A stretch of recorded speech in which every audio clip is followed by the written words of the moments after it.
mas enquanto eu era professor da UNB, em 2012, eu coordenei a primeira equipe equipe de especialistas capaz de detectar e explorar vulnerabilidades no software de votação da urna brasileira em testes organizados pelo próprio TSE. Então, vou passar um pouco inicialmente pelo cronograma desses testes, ou pela cronologia. Basicamente, esses testes começaram com uma publicação do TSE de uma chamada de participação. E especialistas da academia ou da indústria, qualquer interessado que tivesse sua inscrição aprovada pelo TSE, poderia participar dos testes em Brasília. Esses testes foram divididos em duas partes. A primeira parte eles chamaram de fase de preparação, ela começou com uma palestra de abertura. Nessa palestra de abertura, no dia 6 de março de 2012, o TSE descreveu superficialmente alguns dos mecanismos de segurança utilizados no software de votação. Depois dessa palestra, as equipes, acho que 9 equipes se inscreveram, tiveram acesso ao código-fonte do software de votação pela primeira vez, até onde eu saiba, sem nenhum tipo de assinatura de acordo de não divulgação. E aí o objetivo dessa fase de preparação era estudar o código-fonte, entender os detalhes de implementação desses mecanismos de segurança, para tentar elaborar o que eles chamaram de planos de teste, basicamente metodologias de ataque, que seriam executadas numa fase posterior, chamada de fase de testes, né, os testes propriamente ditos. Então, a primeira fase tinha esse objetivo de coletar hipóteses, mas não exercitá-las na prática. 12 dias depois da fase de preparação, nós pudemos executar os testes propriamente ditos, assim, para validar aquelas hipóteses levantadas na primeira fase. No final dessa fase de testes, também durou apenas 3 dias, era prevista a redação de um relatório em conjunto com o TSE, detalhando os resultados daquele teste, né, descrevendo as condições e a metodologia de testes que foi executada. Um pouco de tempo depois, já no dia 29 de março, o TSE organizou uma audiência pública para publicar, né, tornar públicos todos os documentos, todos os resultados de todas as equipes que participaram nos testes e fazer uma premiação de caráter apenas simbólico. Então não houve, felizmente, nenhum tipo de remuneração para esse trabalho. No dia 10 de abril de 2012, os documentos de fato se tornaram públicos, um pouco depois da premiação, né, o que é diferente. E um relatório produzido, formulado por uma comissão, que eles chamaram de comissão avaliadora, que tinha o objetivo nos testes de avaliar o desempenho de cada uma das equipes, também foi publicado. É basicamente uma apreciação do nosso trabalho. Esses testes, apesar das nossas repetidas solicitações, tiveram apenas enfoque no software de votação da urna eletrônica. Então, nós pedimos durante os testes, por exemplo, para analisar o software de totalização, identificação biométrica, mas todos esses pedidos foram recusados com base no argumento de que eles não participavam do escopo, eles estavam fora de escopo. Apesar desses serem componentes importantes do sistema de votação, temos que concordar. Bem, segundo o edital de abertura publicado pelo TSE, os objetivos das equipes eram 2. Detectar o que eles chamaram de falha, que é basicamente uma violação da especificação do sistema, que levasse o sistema a um estado inconsistente de execução, sem, no entanto, causar nenhum tipo de efeito na destinação ou no anonimato dos votos, né, que são basicamente as duas propriedades de segurança mais importantes de qualquer sistema de votação. Bem, essa categoria, essa classe de problemas que eles chamaram de falha é o que a gente chama normalmente de negação de serviço, né, algo que não tem impacto em segurança, ou pelo menos não necessariamente em violar alguma das propriedades de segurança, mas pode impedir os clientes, usuários que seja, de utilizar um certo sistema. A segunda classe é bem mais grave, porque ela aí sim representa um ato intencional de explorar algum tipo de problema de segurança presente no sistema, com a intenção de causar interferências no anonimato, no sigilo dos votos. De preferência, é claro, a não deixar nenhum tipo de rastro, né, de vestígio, porque qualquer fraude que deixa vestígios pode ser reconstruída e, de repente, a metodologia de ataque pode ser reconstruída e os resultados podem ser corrigidos para que não mais contenham o resultado da fraude. Bem, então, esses foram os objetivos especificados pelo TSE no edital de abertura, então a gente tentou operar embaixo desse paradigma, ou tentando atingir esses 2 objetivos. Para revisar um pouco um dos mecanismos importantes de segurança descritos pelo TSE naquela palestra de abertura foi o que eles chamaram de registro digital do voto, o embaralhamento dos votos para armazenamento nesse registro digital do voto. Primeiro eu vou dar algum contexto.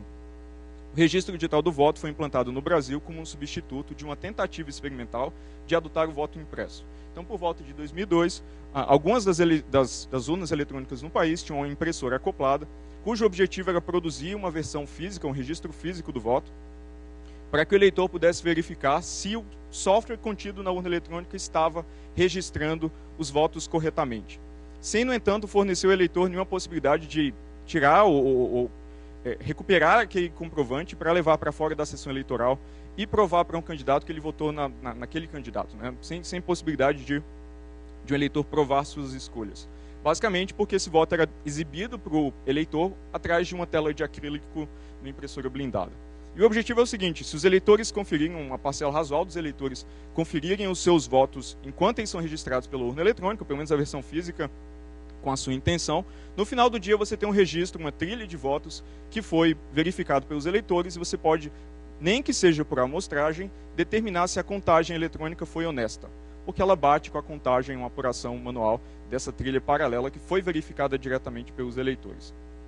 Depois dessa tentativa experimental, o TSE considerou que isso era muito caro, as impressoras travam, a umidade cria problemas, e aí substituíram por um recurso puramente digital, que é armazenar os votos propriamente ditos que os eleitores inserem na urna eletrônica, mas fora de ordens.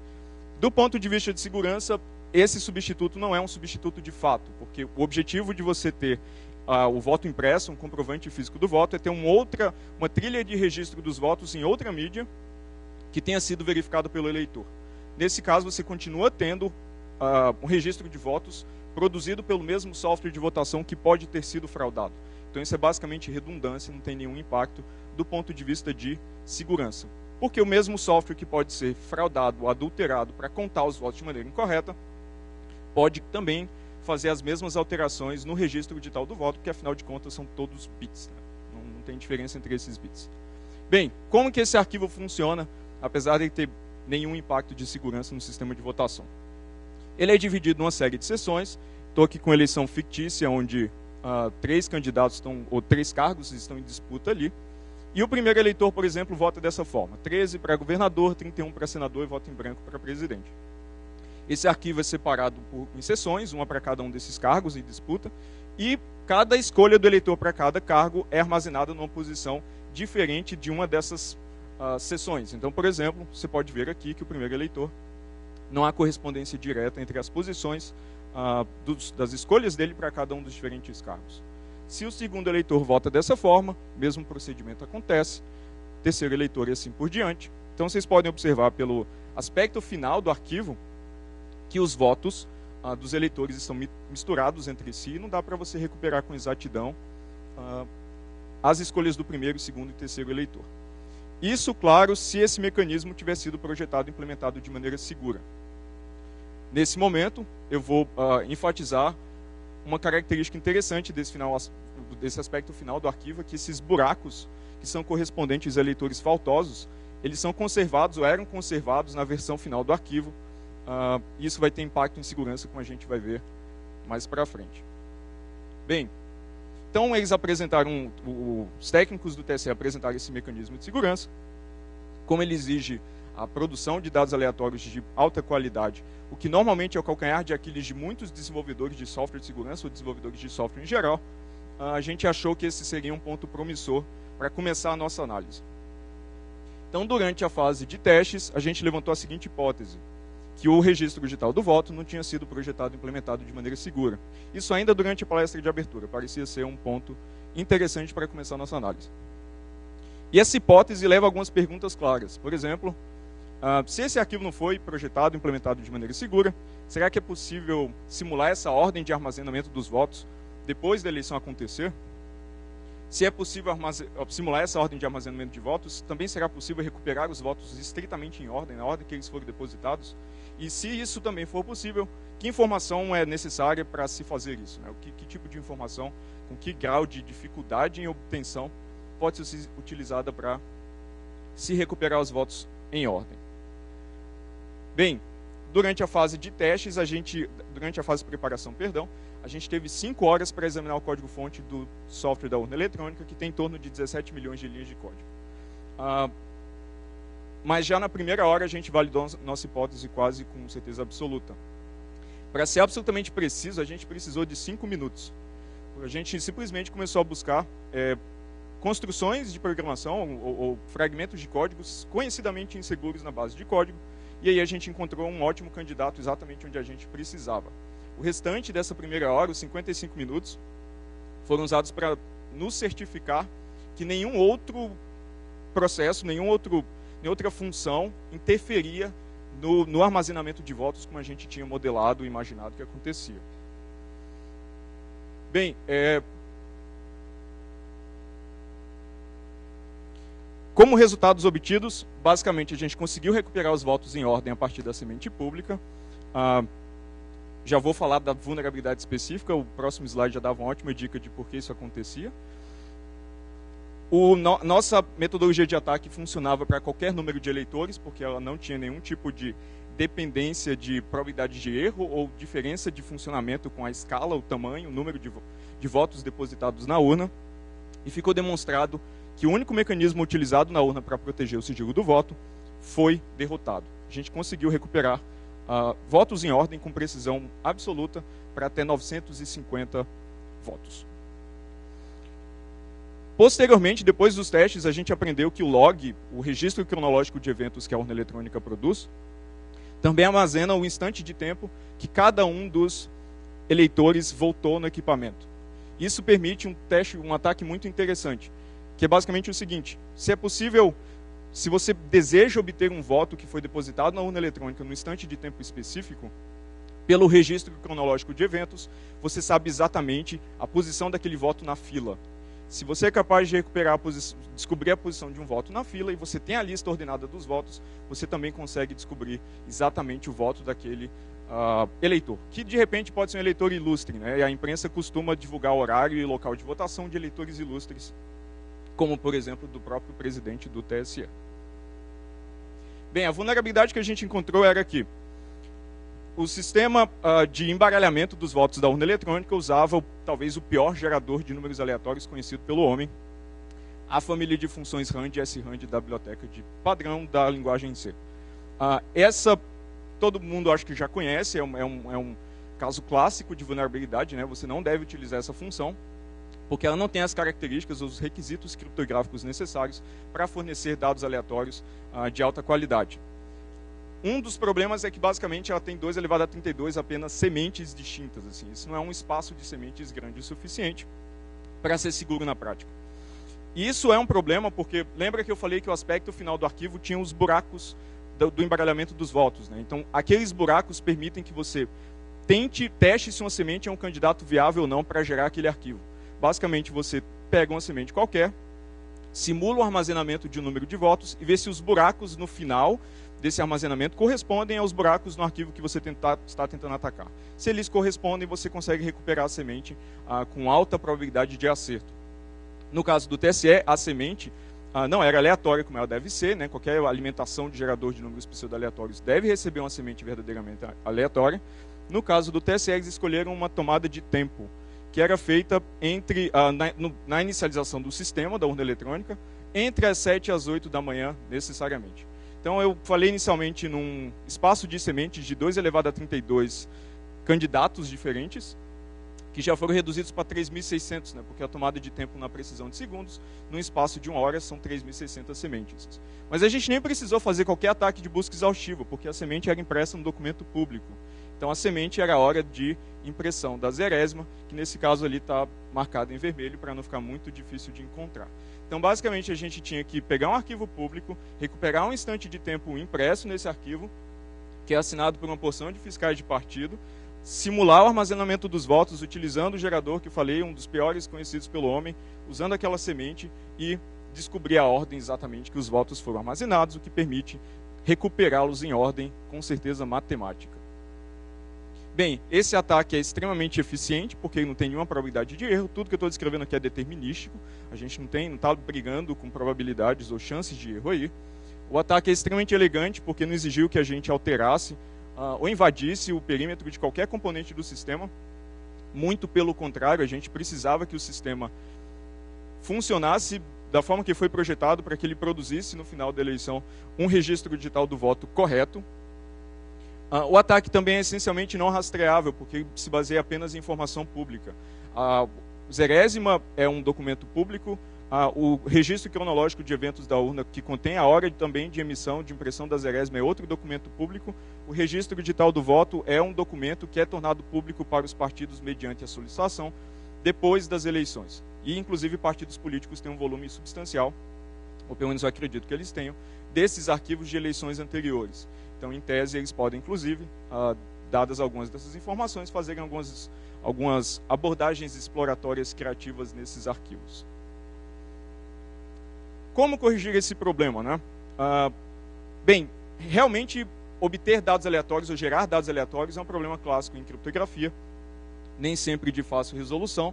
No caso do sistema da urna eletrônica, talvez ele fosse mais fácil de resolver do que manda a intuição. Basicamente porque a urna eletrônica já tem 2 geradores de números aleatórios, muito melhores do que, ou infinitamente melhores do que os que eles escolheram utilizar.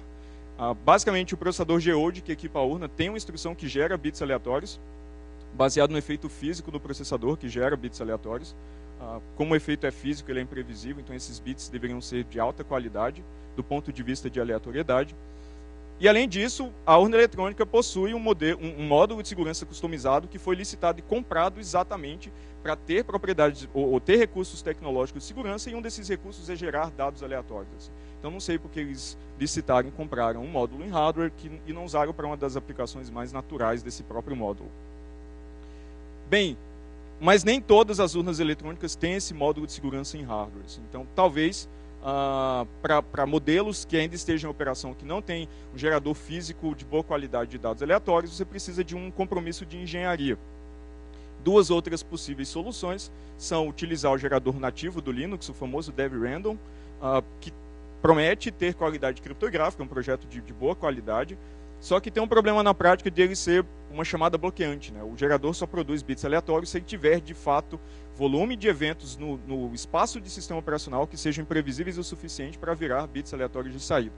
No caso da urna eletrônica, a gente não tem muitas formas de fornecer o equipamento, eventos imprevisíveis. A gente não tem, basicamente, um teclado não sei, e programas sempre rodam na mesma ordem no mesmo dia, ou pelo menos deveriam rodar num dia específico. Então, os eventos que ocorrem são muito previsíveis. Os programas sempre rodam na mesma ordem, são poucos programas, então é difícil, de fato, manter o DevRandom com banda suficiente para uma aplicação como essa. Pode ser difícil, né? A gente não chegou a testar na prática. De qualquer forma, se o DevRandom tiver problemas de funcionalidade na prática, tem outro candidato, que é o DevUrandom, né? Que é a versão não bloqueante, que sacrifica um pouco, talvez, da qualidade criptográfica, mas ela não é uma chamada bloqueante. Então, esse gerador sempre tem uma política de melhor esforço e produz os dados com a melhor qualidade que ele puder, mas que, novamente, é preciso uma análise um pouco mais criteriosa para determinar se isso é suficiente na prática ou não. Então, são compromissos de engenharia que precisam ser validados com um teste específico, mas que ainda assim são muito melhores do que a solução utilizada, né, o SRAND, como gerador de números pseudo-aleatórios. Então, alguns podem estar pensando, mas é muito difícil usar essa vulnerabilidade na prática, porque você recupera os votos em ordem depois da eleição, talvez você consiga recuperar votos de pessoas importantes, mas eu não vejo muito como usar isso para uma fraude eleitoral. Então, vamos ir um pouco além e tentar argumentar de como isso pode ser usado numa fraude eleitoral. Então, suponha o seguinte modelo de atacante. Um atacante capaz de comprar votos, ele tem bastante recurso financeiro para comprar votos, se ele assim quiser. Ele é capaz também de exercer pressão política em eleitores e monitorar o comportamento dos eleitores no dia da eleição. Né? Felizmente, esse é um atacante que não existe no Brasil, então a gente não precisa se preocupar muito. Supondo esse atacante, são 3 as possíveis modalidades que a gente chamou de voto de cabresto digital, que é uma tentativa de fraude indireta no resultado da eleição, onde o atacante pressiona os eleitores a votar numa certa direção e depois da eleição ele confirma com certeza matemática como aqueles eleitores votaram e aí decide o que fazer, né, caso eles não tenham votado como foram instruídos. Então, por exemplo, ele pode ser um atacante que acorda cedo no dia da eleição, freta um ônibus, enche de eleitores e insere todos aqueles eleitores no início da fila de votação.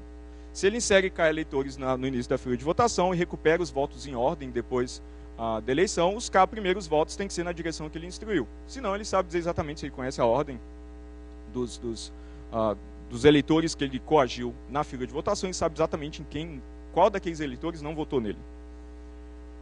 Outra possibilidade, vamos supor agora um atacante que tem dificuldades em acordar cedo. Então ele acorda um pouco mais tarde, ele não consegue botar o bloco de eleitores coagidos no início da fila de votação. Então ele pode, por exemplo, instruir um primeiro eleitor desse bloco a votar de maneira pré-determinada, tudo zero, por exemplo. E aí, a partir daí, todos os K-1 eleitores deveriam votar como instruído, né? Novamente, nesse caso, ele pode recuperar os votos depois da eleição, encontrar aquele voto marcador e sabe que a partir dali todos os votos deveriam ser como ele instruiu. Se não, ele pode tomar novamente as atitudes ou as medidas que ele julgar cabíveis. Outra possibilidade, vamos supor agora um atacante que é matematicamente mais sofisticado, assim, ele é obsessivo com números primos.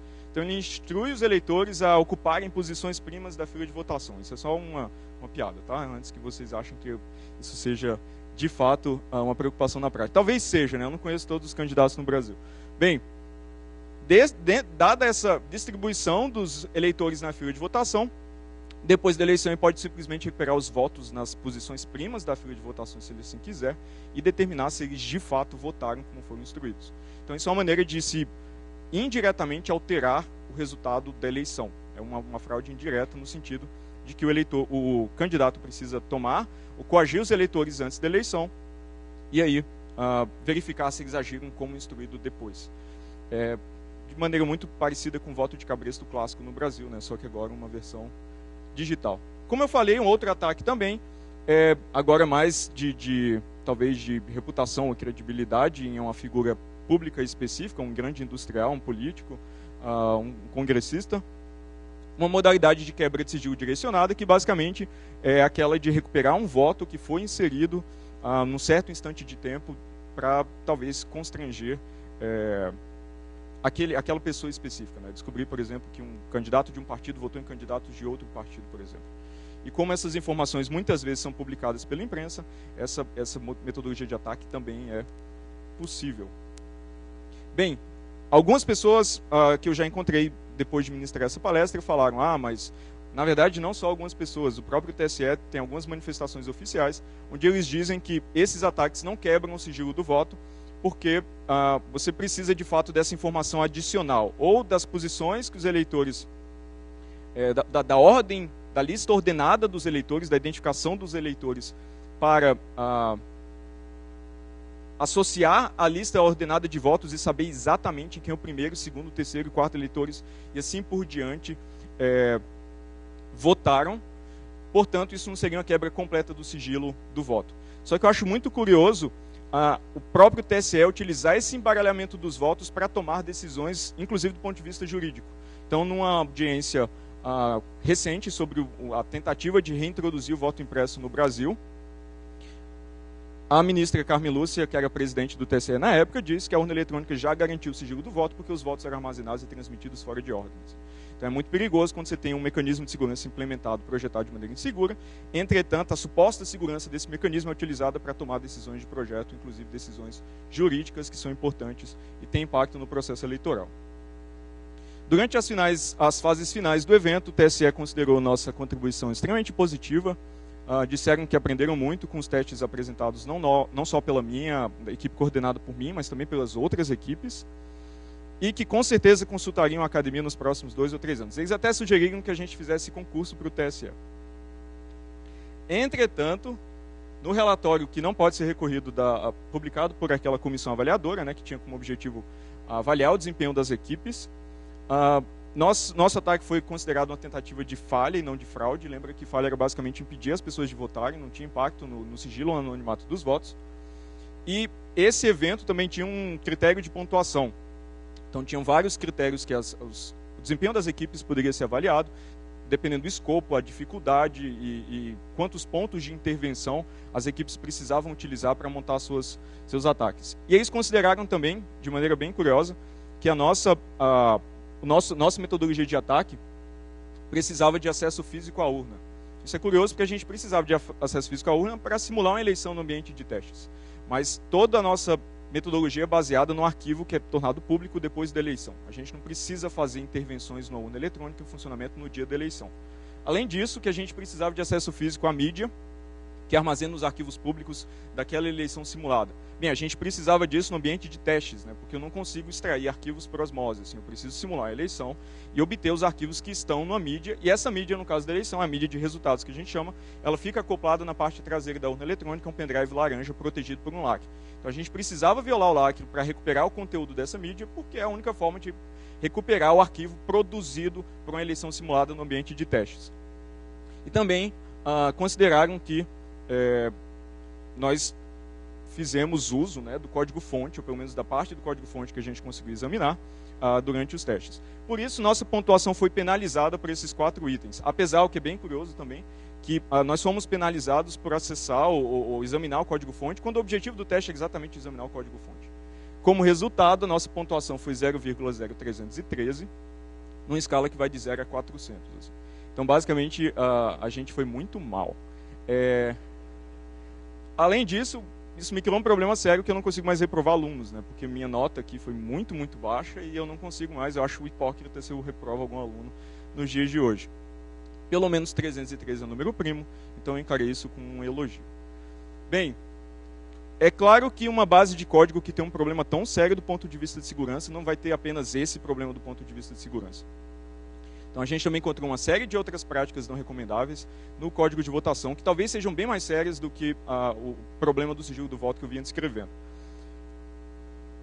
Ao final da fase de preparação, nós submetemos 2 planos de teste. Um objetivava violar o sigilo do voto, da maneira como eu descrevi, e a outra objetivava tentar alterar o resultado de uma eleição, usando algumas dessas vulnerabilidades. Não houve interesse, não houve tempo cabível durante os testes para executar esses 2 planos de teste, até porque quando a gente demonstrou que era possível atacar o sigilo do voto com eleições pequenas, o TSE continuou requisitando que a gente repetisse o experimento para eleições cada vez maiores. Então, 2 dos 3 dias das fases de teste, a gente gastou unicamente repetindo o plano de testes para até chegar em 950 votos, que era uma massa de dados realista. Entretanto, detectamos outras vulnerabilidades que suportavam a tese de que era possível também violar o resultado da eleição. Só que a gente não pôde executar formalmente esse teste, nem houve convite posterior para mostrar que se ele é, quão efetivo ele é. Basicamente, alguns dos problemas. Todas as mídias ou todas as memórias utilizadas por urnas eletrônicas no país, elas possuem uma partição cifrada que armazena os dados críticos, basicamente software de votação, chaves privadas de assinatura digital de boletim de urna eletrônico, uma série de outras informações críticas. O problema é que todas essas partições cifradas são cifradas com a mesma chave. Então, a gente tem 500 mil urnas em operação, todas elas compartilham o mesmo segredo para proteger sua partição. Se esse segredo vaza uma única vez, você pode revelar o conteúdo das memórias internas, dos cartões de memória que distribuem software, das urnas de todo o país. Além disso, essa chave criptográfica era declarada, apresentada às claras no código-fonte. O que nos leva a crer que ela existe também às claras na partição não cifrada do cartão de memória, porque ela está no módulo de kernel do Linux que monta partições Minix. E, bem, você precisa da chave às claras para montar uma partição cifrada, né? Então ela deve existir de maneira às claras também no código-fonte. Ou seja, não só ela é compartilhada no país inteiro, como ela não ou se confia apenas no desconhecimento de onde ela está exatamente armazenada na memória para que ela não seja capturada, o que é algo que também não faz sentido do ponto de vista de segurança. Se ela for capturada onde ela está, as claras em material que é manipulado, manuseado por humanos, ela pode ser recuperada e aí sim você pode abrir o conteúdo de 500 mil de urnas no país inteiro, para inclusive adulterar o código-fonte, adulterar o software de votação antes das eleições, que era como nossa metodologia de ataque se era formulada. Além disso, a cifração que eles usam basicamente viola todos os padrões de cifração do algoritmo escolhido. Eles usam o algoritmo AES-256, que é uma boa escolha, no modo CBC, que é uma escolha boa, razoável, não é uma escolha ruim. Entretanto, o modo de operação SBC do AES, ou de qualquer cifra de bloco, exige que toda cifração seja aleatorizada, que ela receba como entrada auxiliar, que a gente chama de vetor de inicialização, um string de bits aleatórios. E o TSE também escolheu não só usar a mesma chave criptográfico, mais o mesmo vetor de inicialização para todas essas 500.000 urnas. Esse vetor de inicialização também é armazenado diretamente no código-fonte.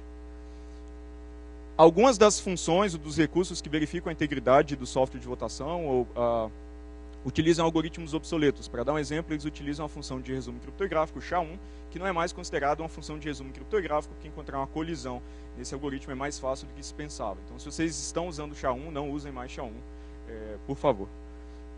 E a desculpa deles é que o SHA-1 fornece um resumo que é mais curto, que o humano pode verificar, mas a gente pode simplesmente usar uma função mais segura e truncar o resultado do resumo para algo mais curto que o humano possa utilizar. Então, isso também não é justificativa plausível. Para a aplicação de verificação de integridade e assinatura digital, o SHA-1 não é mais recomendado pelo NIST desde 2006. Todo componente do software de votação que utilizava alguma primitiva criptográfica recebia sua própria implementação da primitiva, o que é um barato do ponto de vista de engenharia de software, porque você tem um monte de implementações diferentes dos algoritmos, e é muito difícil você determinar se elas de fato são a mesma implementação, ou se todas são seguras, ou até se são compatíveis entre si. Nas máquinas que a gente utilizou no ambiente do TCE, um ambiente separado para examinar o código-fonte, também encontramos informações sobre servidores, usuários e senhas do Subversion. Assim. Felizmente, do controle de versão. Felizmente, como essa máquina, essa rede, né, ou aquela máquina específica estava desconectada da rede do TSE, ninguém podia, por exemplo, usar essa informação para fazer uma alteração maliciosa no software de votação sob o nome de uma conta de um programador legítimo do TSE. Assim. Se ela tivesse em rede, isso seria possível. Então a gente viu o nome de usuário e uma senha que era uma concatenação de um nome de comida e um número decimal de 2 algarismos. Eu não vou falar a senha, né, porque é fornecer muita informação para vocês. Também observamos a ausência de qualquer ferramenta de análise estática de código. E a evidência vem do seguinte: eu peguei a pior ferramenta de análise estática de código que eu conheço, é o Flow Finder, é gratuito, é basicamente um projeto de hobby de um professor, e rodei no nosso programa de análise que recuperava os votos em ordem. E ele, obviamente, deu um grande alerta para a primeira ocorrência que ele encontrou da função srand, dizendo que ela não é uma função segura para gerar dados aleatórios. Então, bem, se eles não encontraram o uso problemático do srand na própria base de código, se essa construção existia na base de código, é porque eles não usam nenhuma ferramenta. Porque todas as ferramentas basicamente dão um escândalo quando se encontram o srand, assim, das mais simples até as mais sofisticadas, as pagas, proprietárias e afins. Há um problema endêmico de falta de transparência. O TCE diz que realiza auditoria interna do sistema de votação, mas eu me pergunto que auditoria interna é essa que conserva vulnerabilidades dessa magnitude para num teste público com especialistas externos.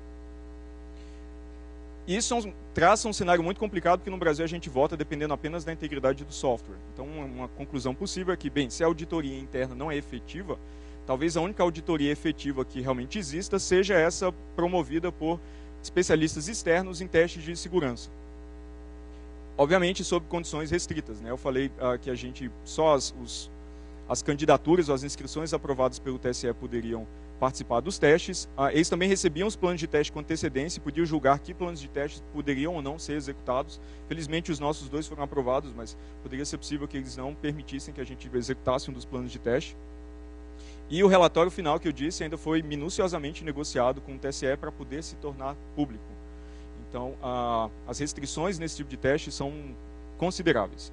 Mas, aparentemente, a única auditoria, de fato, nem dá para chamar de auditoria, algum protótipo de auditoria feito no sistema de votação é nesses testes públicos, dos quais 2012 foi o primeiro com acesso ao código-fonte. A gente teve testes em 2010, mas foram testes apenas de caixa preta. O TSE argumenta ter corrigido essa vulnerabilidade da utilização do srand, mas não diz como. Novamente, não nos permite concluir se ela de fato foi corrigida, foi substituída por uma variante segura. E simplesmente disseram, não, a gente corrigiu. Mas dizer por dizer, eles também falaram que o sistema era seguro inicialmente. Assim, né? Então, o sistema de votação, a integridade do software de votação depende fundamentalmente da verificação de integridade, só que ela é feita pelo próprio software, o que é algo que também não faz sentido do ponto de vista de segurança, né? Que nem você aceitar um documento assinado e aceitar que a assinatura é autêntica porque a pessoa que está te entregando o documento está dizendo que a assinatura de fato é autêntica. Assim. O software não pode se verificar e imprimir dizendo eu me verifiquei e eu estou íntegro. Isso não faz sentido, porque qualquer software que não está íntegro ou não é honesto pode imprimir que ele está íntegro ou é honesto. Assim. Então, a autoverificação de software tem limitações intrínsecas. E um exemplo claro disso é que na base de código, essa essa verificação de integridade era dividida em 3 diferentes funções. Cada uma dessas funções verificava a integridade de parte dos arquivos, e uma das chamadas de verificação estava simplesmente comentada na versão do software que a gente viu, que era a que verificava a integridade de bibliotecas compartilhadas, o que nos leva a crer que aqueles arquivos, né, não estavam sendo verificados, auto-verificados. Isso não faz sentido nenhum novamente, mas para adotar a terminologia do TSE, no dia da eleição. Essa falta de transparência dos resultados também se manifesta como a impossibilidade de se verificar independentemente se os resultados são corretos ou são legítimos. A gente confia no software de votação e os resultados são apenas legítimos se o software de votação era honesto. Ele basicamente contou as informações de maneira honesta. O software de votação, no caso, executado nas urnas eletrônicas. Ao final da eleição, cada urna eletrônica produz um boletim de urna, e aí a totalização, a soma desses boletins de urna, tem um pouco mais de possibilidade de se exercitar a transparência e fiscalização. Eu vou voltar nisso um pouco mais tarde, lá perto do final da palestra. Outro problema, o software de votação ele é esquizofrênico. O TSE não consegue decidir se ele de fato é público ou não. Então, dependendo da crítica, o TSE fala, mas depois dos nossos testes, por exemplo, o presidente do TSE na época, o ministro Lewandowski, diz que esse teste não funcionaria na prática porque o software de votação, o código-fonte do software de votação é desconhecido, não é conhecido. Entretanto, quando alguém fala, mas o software não é auditável, a resposta é curiosamente o oposto disso. Não, mas o software pode ser auditado por fiscais de partidos. Então, eu não consigo entender esse software que persiste existindo numa superposição de 2 estados. Né? Ele é público e não disponível ao mesmo tempo. Assim. É quântico, é software quântico. Não vai dar ideia, hein? Vai que alguém adota. Bem, pois é. Superposição de definições conflitantes ou mutuamente exclusivas. Então, isso tudo cria um cenário para não se prevenir ataques sorrateiros feitos em colaboração, por exemplo, com agentes internos e indetectáveis. Então, o sistema não obedece um princípio que é chamado na academia de independência de software, porque qualquer erro, qualquer manipulação indevida no software de votação, por um agente interno ou externo, causa erros indetectáveis nos resultados, que não podem ser detectados e corrigidos ou que permitam a impugnação dos resultados. Bem, a partir do processo de desenvolvimento, há uma preocupação quase obsessiva com ofuscação ao invés de segurança. Então, os mecanismos de segurança adotados, como vocês puderam ver, eles são sempre na direção de proteger o software contra agentes externos. Mas a gente sabe que talvez o melhor custo-benefício para se promover uma fraude eleitoral via software seja corromper um agente interno, né, que tenha amplo acesso ao repositório, conhece detalhes de implementação e às vezes trabalhou por anos suficientes lá para ter um histórico acumulado razoável de vulnerabilidades. Então há sempre essa ênfase, não, mas quem está lá fora não conhece o software, portanto ele não pode montar um ataque com sucesso e fraudar resultados eleitorais. Essa vulnerabilidade do S-RAND também é conhecida na área de segurança há pelo menos 17 anos. Ela foi encontrada pela primeira vez, sem acesso ao código-fonte, na base de dados do Netscape 1.1, se eu não me engano, por 2 alunos de doutorado, e era basicamente a mesma coisa. O SSL utilizava o S-RAND com um instante de tempo, com a saída da função time como semente, para gerar chaves de exceção.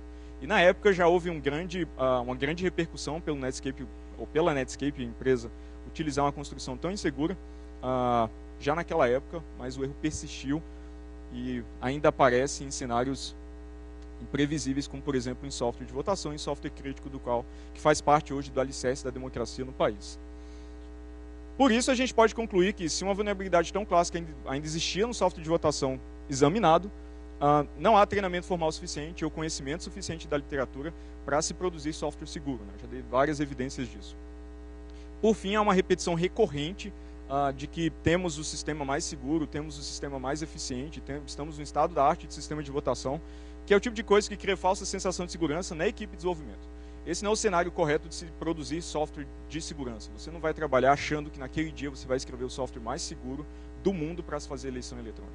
Muito pelo contrário. Um profissional de segurança ele tem que checar o código dos outros e, de preferência, ter o seu código checado por auditores externos sempre que possível. É só assim a tese, né, ou a propriedade de muitos olhos olhando para o código que, de fato, podem fazer emergir dali um sistema de fato seguro.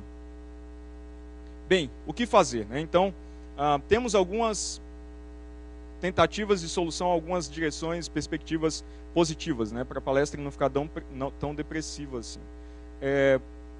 Essa é a nossa urna eletrônica, essa aqui é a versão mais recente, né, já com a identificação biométrica, Uma característica também bem diferente de outros países, esse cabo que persiste conectando terminal do mesário e terminal de votação, que garante que o terminal de votação tenha a identificação do eleitor e as escolhas dele em memória em certo instante de tempo.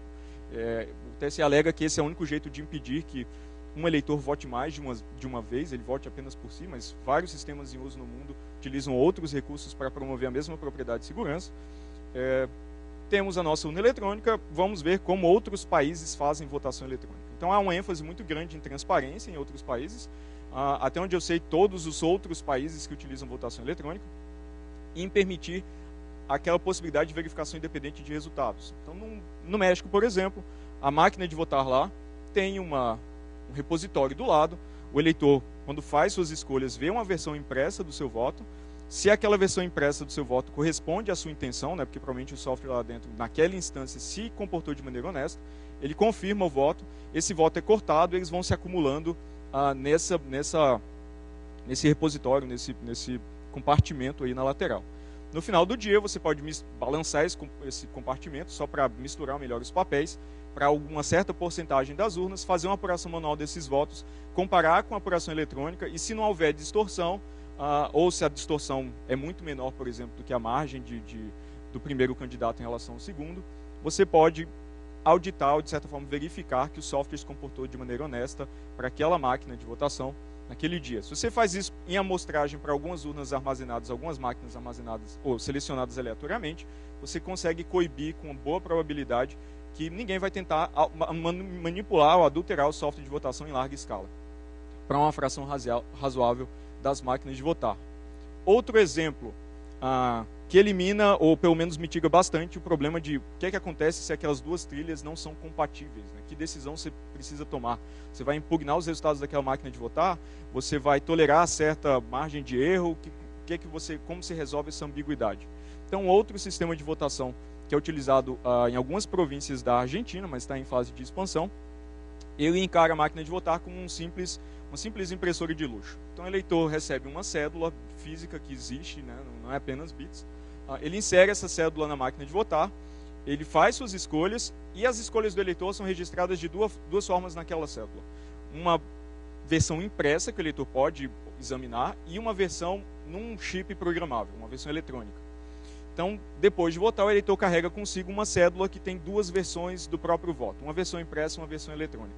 Ele pode pegar essa cédula, passar em outras máquinas de votar, para que essas outras máquinas leiam a versão registrada eletronicamente, exibam na tela, e ele possa verificar com a versão impressa de que as duas versões do seu voto. Tem um exemplo físico para quem quiser, um exemplo que não é bits, um exemplo que existe, para quem quiser olhar.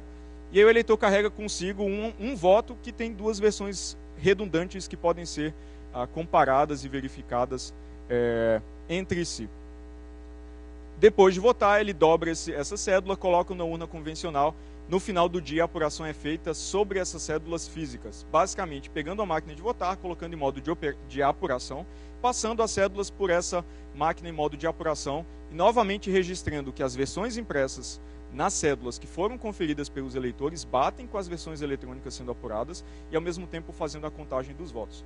Isso é feito em paralelo em todas as máquinas de votar. Você não precisa reunir essas cédulas em algum lugar para fazer a conta ou fazer a apuração, a verificação. Assim como você também não precisa reunir os comprovantes impressos da máquina mexicana ou de uma máquina com voto impresso em algum lugar para fazer essa comparação. Você pode fazer isso em paralelo, o que reduz bastante o impacto na totalização dos resultados. Se tudo estiver muito bem, você simplesmente, no caso da urna argentina, você produz um boletim de urna que é totalizado de maneira similar ao caso brasileiro, basta você somar todos os boletins de urna para ter um resultado. Se, entretanto, uma cédula específica tem uma versão impressa diferente da versão registrada eletronicamente, você sabe que algo muito esquisito aconteceu, você pode simplesmente destruir aquela cédula e aquele voto especificamente não conta. Então é mais fácil você resolver o problema de ambiguidade que pode existir num sistema com voto apenas impresso. Na verdade, apenas impresso do ponto de vista de verificação. Registrado eletronicamente, mas também impresso para verificação por parte do eleitor. Já existiram algumas tentativas de reintroduzir o voto impresso em eleições brasileiras. A mais recente foi declarada inconstitucional pelo STF no comecinho desse ano, se não me engano, em janeiro. com base no argumento principal de que esse recurso viola o sigilo do voto. Então, foi em novembro de 2013, né? Na minha memória falha, era em janeiro de 2014. Bem, e o que é curioso é que utilizou-se o argumento de que o eleitor poderia levar o comprovante para casa ou para apresentar para um certo candidato qual foi a escolha dele naquela eleição. Aí isso violaria o sigilo do voto, mas a própria lei já determinava que o voto impresso verificado pelo eleitor fosse impresso de maneira ao eleitor não ficar com um comprovante, como é feito em todos os outros países que adotam esse recurso. Assim. Então foi uma espécie de... a lei foi declarada inconstitucional, mas com um fato que é tratado pela própria lei. Eu não sou jurista, eu entendo de recursividade, isso me parece muito esquisito. Bem, há também uma série de contra-argumentos do voto verificável pelo eleitor, de que ele desacelera e torna muito lenta a totalização dos votos. Claro que isso pode ser feito em paralelo e por amostragem para diminuir esse impacto. E a grande vantagem é que a integridade dos resultados não depende mais unicamente da integridade do software de votação. Você tem os eleitores no dia da eleição verificando que o software está se comportando de maneira honesta, dada que aquela apuração final é feita nem que seja por amostragem. Isso tira uma parcela substancial de pressão que existe num sistema baseado apenas em software, no próprio software, né, o que deveria também baratear o custo de desenvolvimento. Então tem uma série de outros efeitos escondidos que são também desejáveis em adotar tecnologia dessa forma, em qualquer uma das suas instanciações, né, ou da maneira, dados os dois exemplos anteriores. Bem, o título dessa palestra é Segurança Eleitoral e Software Livre. E aí, uma pergunta que vocês podem estar se fazendo assim. Bem, será que ao invés de usar voto impresso ou usar algum mecanismo que tenha um comprovante físico, que crie outras vulnerabilidades, não é simplesmente mais fácil publicar ou abrir o sistema de votação? Isso não vai resolver o problema? Isso é abrir ou publicar o sistema de votação, como fazem Estônia e Austrália, é desejável do ponto de vista de segurança, mas não resolve o problema. A questão é a seguinte: por mais que você possa ver o software de votação na sua casa, é muito difícil você ter uma garantia de que aquele software rodando no equipamento no dia da eleição é o software que você viu na sua casa, ou é o software que foi auditado por fiscais de partido no TSE, qualquer que seja a maneira de auditoria ou de verificação do software. Entretanto, publicar o software de votação tem a grande vantagem de a entidade que publica o software tem que ter muito mais cuidado no projeto de implementação de mecanismos de segurança, porque os auditores são muito mais, um número muito maior, né, de verificadores, de pessoas que podem contestar ou examinar a qualidade do software de votação. Então, o ganho aí, na verdade, é indireto. Mas ele não resolve, simplesmente publicar ou tornar o software de votação livre não resolve o problema, porque tem essa barreira praticamente intransponível de determinar se o equipamento de votação tem exatamente o software que você viu na sua casa, o que o auditor viu em qualquer lugar. Existem algumas técnicas na literatura para determinar, ou medir alguma característica do software para determinar se ele corresponde a software que você viu anteriormente. Mas todas essas tentativas exigem intervenção ativa. Você precisa, de fato, e de certo, a cada, 5, 10 minutos, repetir o teste para ver se aquele software parece ser software, exibe aquela característica que identifica ou autentica o software, o que, claro, não pode acontecer no dia de eleição. Mas software livre pode ajudar em outras formas de se aumentar a transparência eleitoral. Então, a possibilidade é fazer verificação independente do processo de totalização. Então, eu descrevi que as urnas, quem já votou no Brasil conhece o procedimento, sabe que as urnas eletrônicas produzem no final da eleição uma versão física do boletim de urna, que são os resultados parciais para aquela urna, também produzem uma versão eletrônica transmitida para o TSE. A totalização só é garantida como honesta e legítima se as versões recebidas pelo TSE correspondem às versões impressas pelas urnas eletrônicas. Claro, deixando muito claro que aquele boletim de urna não necessariamente corresponde às intenções do eleitor, porque o software pode não ter somado votos de maneira honesta no dia da eleição. E uma das possibilidades que está sendo proposta, os interessados podem me mandar um e-mail no final dessa palestra para integrar, a gente está se organizando para tentar fazer isso nessas eleições, é fazer um sistema onde os eleitores podem capturar versões impressas dos boletins de urna nas suas próprias sessões eleitorais, transmitir essas versões impressas para um servidor, e aí a gente pode comparar as versões capturadas pelos eleitores com as versões publicadas pelo TSE. É uma maneira de distribuir a auditoria que aparentemente é feita por partidos políticos no processo de totalização para nós, eleitores, e também fazê-la publicamente, para se a gente encontrar algum tipo de divergência, a gente ter evidências claras dessa divergência, sem depender de conflitos de interesse de certos partidos com certos resultados. Então, interessados, por favor, entrem em contato, estamos tentando nos organizar para fazer isso.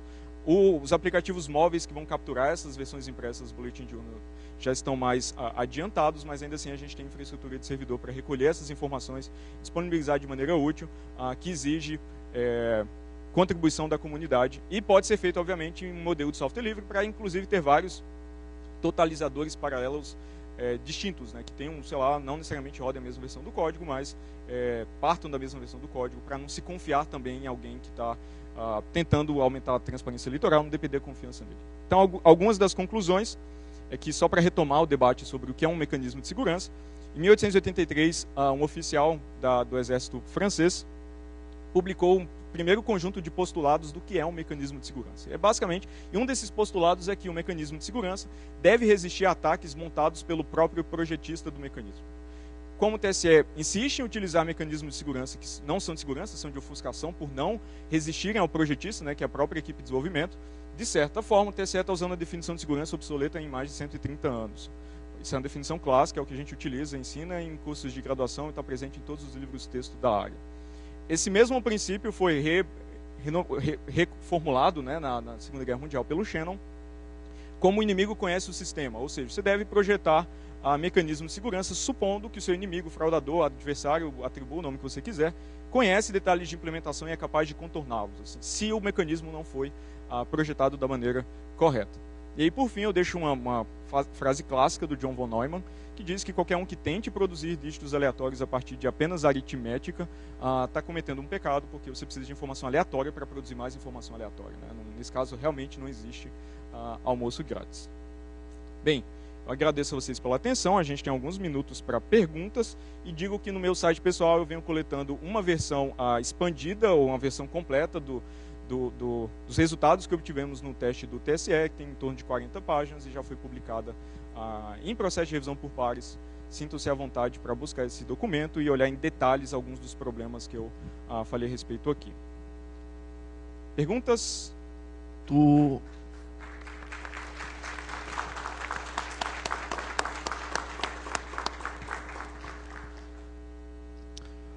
disseste que o software ele é desenvolvido pela equipe do TSE. As urnas vêm da Diebold nos Estados Unidos. Alguma coisa do software é feita pela Diebold ou é tudo feito pelo TSE? Ótima pergunta. Bem, a equipe do TSE, até onde eu sei, tem 150 programadores, metade deles são terceirizados. Isso não é um problema, porque a outra metade é de funcionários públicos, todos eles têm fé pública, portanto são incorruptíveis por definição. O hardware do sistema de votação é de fato licitado e nos últimos anos tem sido fabricado pela Diebold. As vulnerabilidades que nós encontramos no software de votação eram muito parecidas com as vulnerabilidades encontradas no software de votação da Diebold, usado nos Estados Unidos. Compartilhamento massivo de chaves criptográficas, geração insegura de dados aleatórios, então os problemas eram os mesmos. Eu não sei se eles se inspiraram de alguma forma, né, nessas ótimas decisões de projeto, ou de algum tipo de código foi compartilhado. Simplesmente não tem essa informação. Algo que talvez ajude a responder isso é que a Diebold chegou a fabricar software de votação nas primeiras iterações da eleição eletrônica no Brasil. Foi apenas depois do ano 2000 que o TSE já começou a tomar responsabilidade sobre o desenvolvimento do software. Assim. Então, mas algumas das vulnerabilidades são muito próximas. O que muda, por exemplo, aqui é uma chave AES compartilhada. No caso da Diebold, no software que foi analisado nos Estados Unidos, era uma chave DES, assim, mas a natureza dessas vulnerabilidades é muito próxima e todas elas são muito clássicas, né? O tipo de vulnerabilidade que eu ensino meus alunos de graduação a não tomar. Assim, eu não estou falando nada sofisticado aqui, eu imagino que vocês tenham percebido isso. Assim, eu não estou falando de nada aqui que parece ser de outro mundo, apesar do TSE ter dito que nosso ataque foi tecnologicamente sofisticado. Assim, não sei se é um elogio ou não. Mais alguma pergunta? Oi. É o seguinte, se tu tivesse agora que falar o DNA do sistema operacional hoje dessa urna eletrônica, como é que tu definiria esse DNA? E a mesma coisa é o seguinte, qual é o estágio de 0 a 10 dessas correções hoje para essa questão da segurança da urna? Bem, o sistema operacional é GNU Linux, então tem kernel Linux com parte da área de usuário e tem um monte de aplicação escrita em C e C++. O problema Inclusive, eles usam o fato de ser o kernel Linux para fazer propaganda, assim, né? De, não, o sistema Linux é seguro, mas eles fazem intervenções ativas na árvore do Linux. Eles incorporam e fazem intervenções. Por exemplo, para inserir chaves criptográficas. Não que isso seja necessário, mas é o tipo de intervenção que eles fazem. Então, eles não só comprometem, em tese, propriedade de segurança do software original, como eles incorporam uma base de código gigantesca na própria árvore de código e fazem intervenções. Assim. Não tem um isolamento muito claro entre o que é software incorporado, contribuído, que vem de fora, e software desenvolvido. Ou seja, de fato, a quantidade de software para se auditar inclui até o kernel Linux, né? Porque eles fazem intervenções ativas. O que, novamente, não faz sentido do ponto de vista nem de segurança, nem de engenharia de software. Assim, eu não sou engenheiro de software, mas, sei lá, ainda tenho bom senso.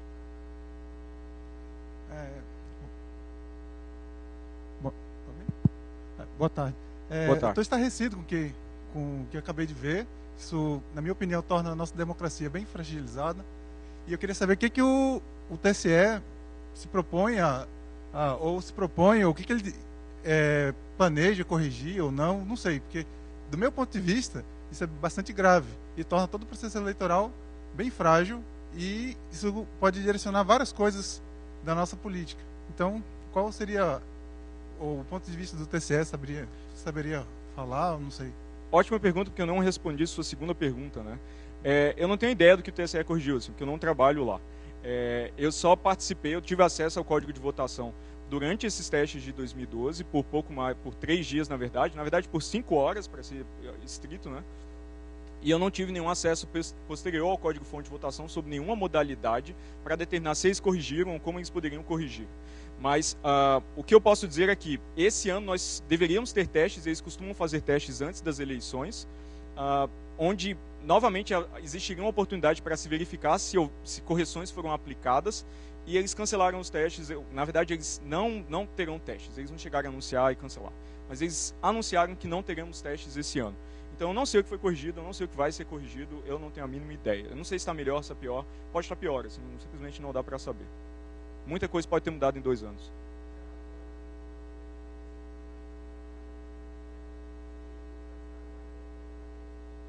Bem, o professor Pedro disse que é mais importante gastar com propaganda do que segurança, porque talvez o sistema já seja tão seguro quanto seja suficiente. Nosso tempo acabou, mais perguntas eu posso responder se eu tiver as respostas, eu não tenho todas as respostas. Vou ficar o resto do dia aqui. Eu agradeço muito a participação e a atenção de vocês.